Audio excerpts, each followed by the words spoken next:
বান্দরবনে জুলাই গণঅভ্যুত্থান দিবস ও সাপ্তাহিক ছুটিকে কেন্দ্র করে পার্বত্য জেলা বান্দরবনে পর্যটকের উপচে পড়া ভিড় জমেছে। এ বিষয়ে বিস্তারিত জানাতে বান্দরবন নীলাচল পর্যটন স্পট থেকে সরাসরি যুক্ত হচ্ছে সহকর্মী আবু বক্কর সিদ্দিক। আবু বক্কর, ছুটির দিনে বান্দরবনে বিনোদন কেন্দ্রগুলোতে পর্যটকের উপস্থিতি কেমন দেখছেন, এ বিষয়ে আমাদেরকে বিস্তারিত জানাবেন।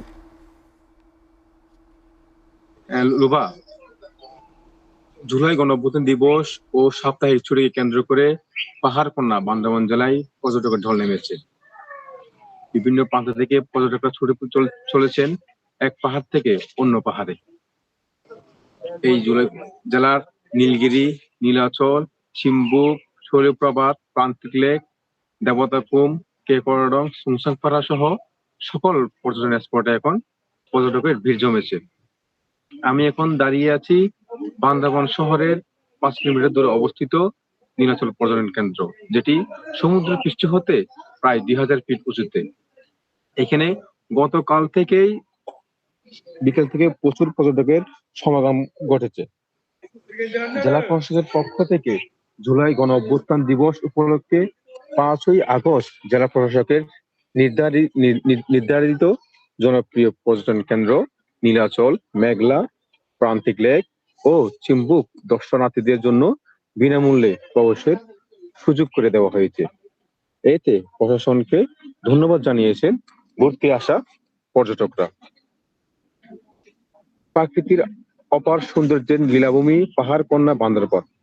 পাহাড়ের সৌন্দর্য দেখতে দেশের বিভিন্ন প্রান্ত থেকে প্রতিদিন ছুটে আসেন শত শত পর্যটক।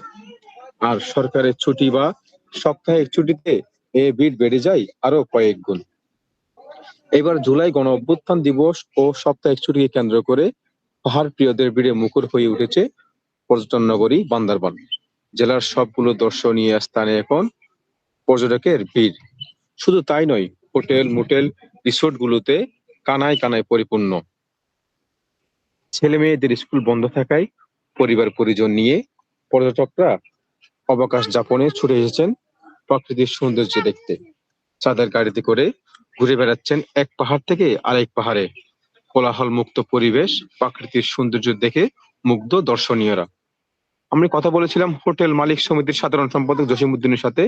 তিনি আমাদেরকে জানিয়েছেন দীর্ঘদিন পর আসন্ন পর্যটক আসায় খুশি ব্যবসায়ীরা, এবং পর্যটক যদি আসতে থাকে বিগত বন্যায় তাদের যে লোকসান হয়েছে তা পুষিয়ে উঠতে পারবে ধারণা। টুরিস্ট পুলিশ আমাদেরকে যেমনটি জানিয়েছেন, পর্যটকদের ভ্রমণ নিরাপদ ও আনন্দময় করতে সব ধরনের নিরাপত্তার ব্যবস্থা নেওয়া হয়েছে। এখন প্রতিটি পয়েন্টে তাদের জরুরি নাম্বার দেওয়া আছে, যে কোনো সমস্যার সম্মুখীন হলে তাদের জানানোর অনুরোধ রইল। জেলা বান্দরবান জেলার মধ্যে প্রায় জেলার পর্যটকদের সেবা দেওয়ার জন্য প্রায় শতাধিক হোটেল, মোটেল, রিসোর্ট এবং গেস্ট হাউসের ব্যবস্থা রয়েছে। তাছাড়া পর্যটকদের এক পাহাড় থেকে অন্য পাহাড় নিয়ে যাওয়ার জন্য প্রায় 4 শতাধিক তাদের গাড়ি রয়েছে। প্রত্যক্ষ ও পরোক্ষভাবে এই পর্যটন ব্যবসার সাথে জড়িত বান্দরবানের প্রায় 20,000-এর অধিক মানুষ জড়িত আছে। বান্দরবান থেকে এ ছিল সর্বশেষ তথ্য। আবু বক্কর সিদ্দিক, আপনাকে ধন্যবাদ।